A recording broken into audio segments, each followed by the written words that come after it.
তেজ হবে সে ভিন্ন। ইসলামের বিরুদ্ধে যারা নিছি অবস্থান, এই বাংলায় ঠাই হবে না, যাও হিন্দুস্তান। চলো চলো সামনে চলো, দূর কদমে এগিয়ে চলো, একই তালে সবাই মিলে সাতক্ষীর আর মুসলমান, দাও না স্লোগান লিল্লাহে তাকবীর, লিল্লাহে তাকবীর। সবাই মিলে হাত দুটো অটো দেখি, অনেকে মনে হয় ঘুম ধরছে নাকি, দেখেন সবাই দুটো হাত টানা করেন, দেখি হাত তোলেন, দেখি শয়তান কোন পাশে আসে দেখা যাক। হাত উঠান, ডানে বামে তাকান তো কারা হাত তোলে নাই। এই দুটি হাত তুলতেছে, দেখতেছেন কে? কথা বলেন, কে দেখতেছেন? হয়তো আজকের এই মাহফিল আগামী দিনের কবরের জিন্দেগিতে আপনার আমার নাজাতের ওসিলা হতে পারে। কথা বলে ঠিক কিনা? হাসরের ময়দানে এই ভিডিও ফুটেজটি আল্লাহ পাক দেখাতে পারে যে বান্দারা আমার কোরআনের পক্ষে থাকার জন্য দুটি হাত আমার আল্লাহ তাআলার দিকে তাকায় দিয়েছে। জোরে বলেন সুবহানাল্লাহ। কণ্ঠকে ছেড়ে দিয়ে, ঘুমকে ছেড়ে দিয়ে হাত দুটি তুলে একটু উচ্চ আওয়াজে তাকবীর দেন, বা লিল্লাহে তাকবীর, লিল্লাহে তাকবীর। কোরআন হাদিস যেখানে, ওয়াজ মাহফিল যেখানে, টিভি সিনেমা যেখানে, কার বাড়িতে টিভি আছে ও দেখেন, এই জায়গায় তো বলবে না যে হুজুর টিভি তো কম বেশি সবাই বাড়িতে আছে। কথা বলেন ঠিক কিনা? তবে হ্যাঁ, টেলিভিশন আপনি দেখবেন, দেখবেন না কেন, তবে যেটা দেখলে আপনার ইহকালীন জীবনে পরকালীন জীবনে আপনার উপকার হবে। জোরে বলেন সুবহানাল্লাহ।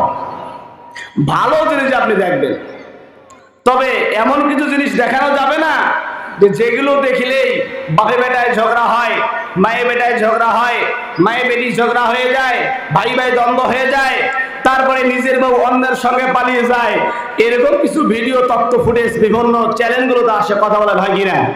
এ ধরনের এই সমস্ত জিনিসগুলো যেগুলো কি ইসলাম সাপোর্ট করে না, এই জিনিসগুলো আবার দেখা যাবে না। এগুলো থেকে আপনারা বিরত থাকবেন ইনশাআল্লাহ। আল্লাহ তাআলা বললেন, বান্দারা শুনে নাও, নবীকে আলোচনা করে আমার আল্লাহ তাআলা শুনিয়ে দেন, ওয়ালতাকুম মিনকুম ওয়া ইয়া'মুরুনা বিল মা'রুফি ওয়া ইয়ানহাউনা আনিল মুনকার ওয়া উলাইকা হুমুল মুফলিহুন। সুবহানাল্লাহু আকবার।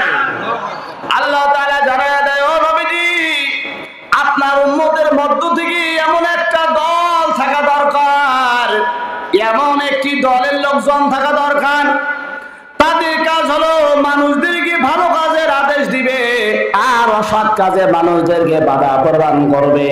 এরে ভাই, এরে সাতক্ষীরার মুসলমান, আজ দেখা যায় যারা সমাজে যারা ভালো কাজে যারা আদেশ দেয়, যে সমস্ত ওলামায়ে কেরাম, যে সমস্ত দিনদার মুসলমান মানুষদের ইসলামে দাওয়াত দেয়, আজ দেখা যায় তাদের প্রতি রাষ্ট্রীয় গজব নাজিল হচ্ছে। কথা বলেন ঠিক কিনা?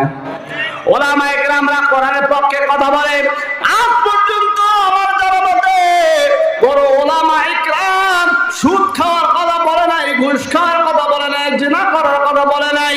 আজ পর্যন্ত কোনো ওলামায়ে কেরাম জঙ্গি গোষ্ঠীতে যোগদানের কথা বলে নাই। আজ পর্যন্ত কোনো ওলামায়ে কেরাম রাষ্ট্রবিরোধী কাজে জড়িত থাকার কথা বলে নাই।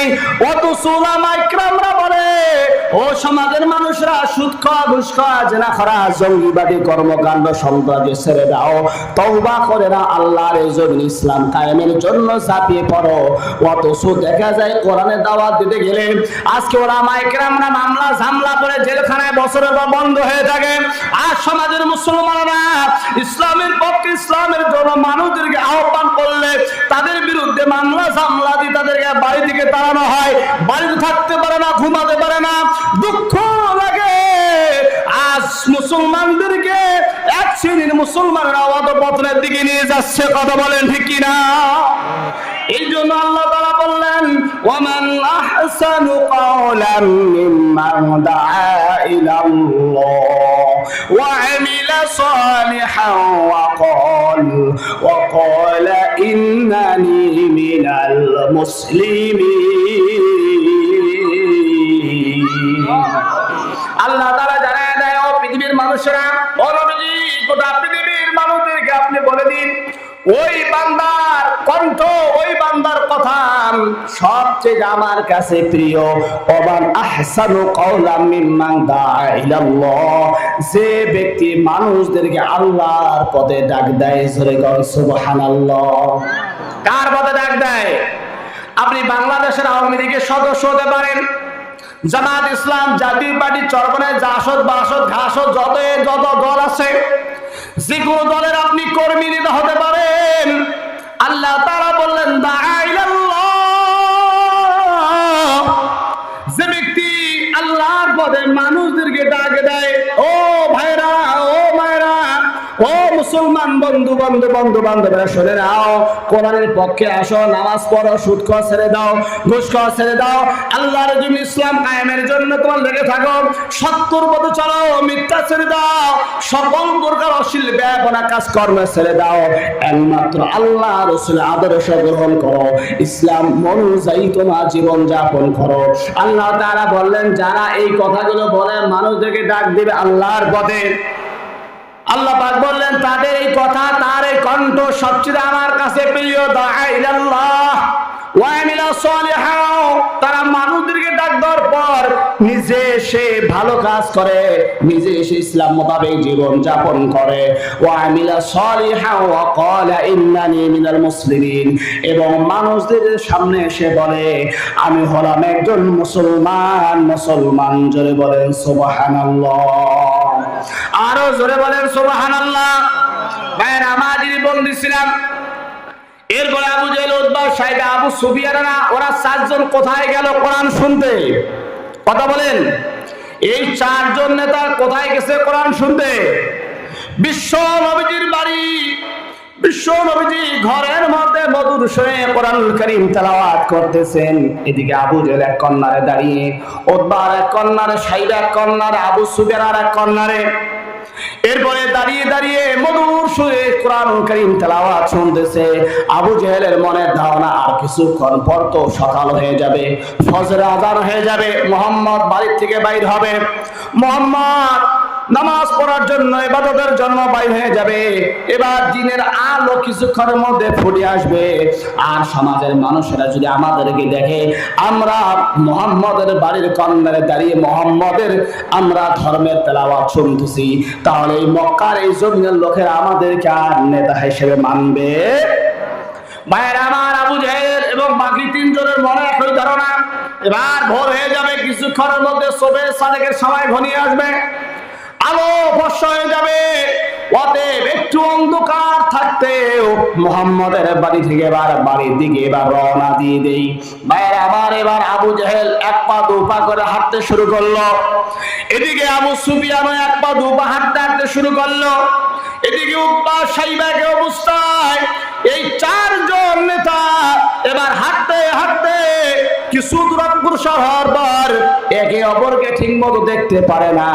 এদিকে আবু জেহেলের সাথে উতবার ধাক্কা লেগে যায়।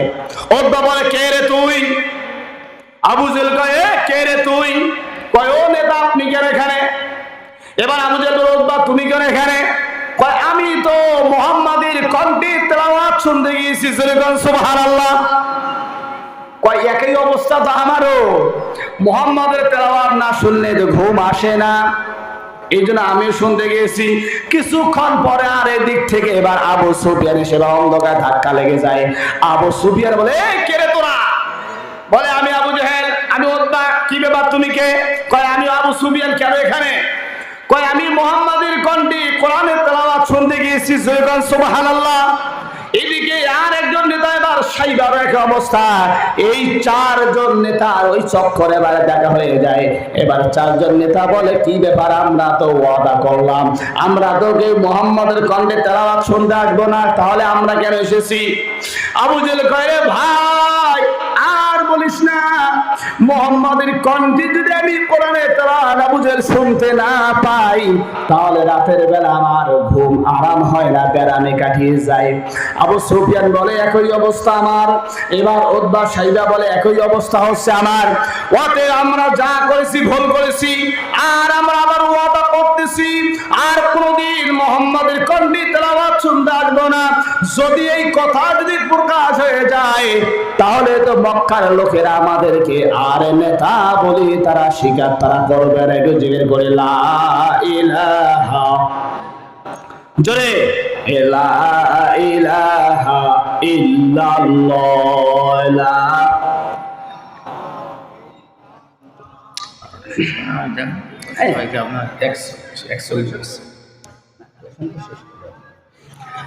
একটু কণ্ঠ আওয়াজ বাড়িয়ে দেই লা ইলাহা ইল্লাল্লাহ।